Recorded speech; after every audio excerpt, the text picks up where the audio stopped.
বাঁচার জন্যই বাংলাদেশে একটাই ইসলামের পক্ষের বাক্স, ইসলামী আন্দোলন বাংলাদেশের বাক্স। তার প্রতীক হলো হাত পাখা।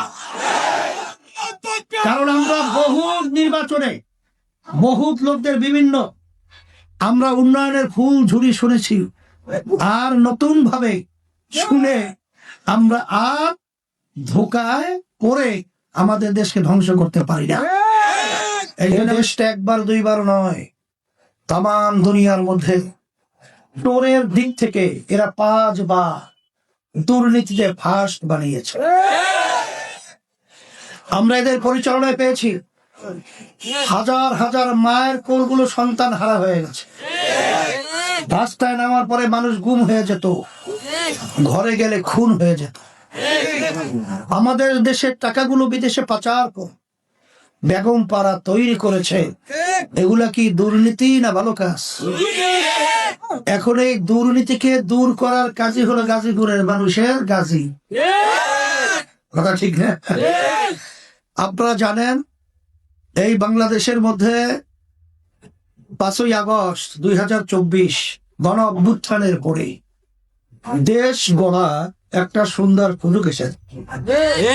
এই সুযোগকে যদি আমরা কাজে লাগাতে না পারি, আল্লাহ মাফ করুক, আমাদের আফসোস করতে হবে। আপনারা জানেন যে বাংলাদেশে এখন বর্তমানে যারা নির্বাচন করছে, একটা হলো বৃহৎ বিএনপির সাথে জোটবদ্ধ হয়ে ধানের শীষ মার্কা, আর অন্যান্য আদার যারা আছে তাদের মার্কা।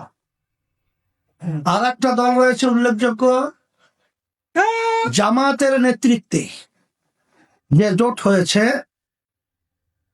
এই যে 2 জোটের কথা আমি বললাম, এরা কোন জোটের লোকেরা কি বলে যারা তা ইসলাম অনুযায়ী রাষ্ট্র পরিচালনা করবে? বরঞ্চ তারা কি বলে, বিএনপি যা আগে পরে বলেছে এখন তাই বলছে। আর বর্তমানে জামাতের নেতৃত্ব যে জোট হয়েছে, তারা পরিষ্কার বলেছে তারা শরিয়া অনুযায়ী মানে ইসলাম অনুযায়ী দেশ পরিচালনা করবে না, তারা প্রচলিত নিয়ম আইন অনুযায়ী দেশ পরিচালনা করবে। প্রচলিত নিয়ম অনুযায়ী দেশ পরিচালনার মাধ্যমে তারা ইনসাফ প্রতিষ্ঠিত করবে। এটা একটা দিন যেরকম নাকি আমরা এখন বাস্তব, ঠিক এইরকম ভাবে এই প্রচলিত নিয়মের মাধ্যমে অন্যায়কে দূর করে ইনসাফ রক্ষা করে, এরকম অবাস্তব।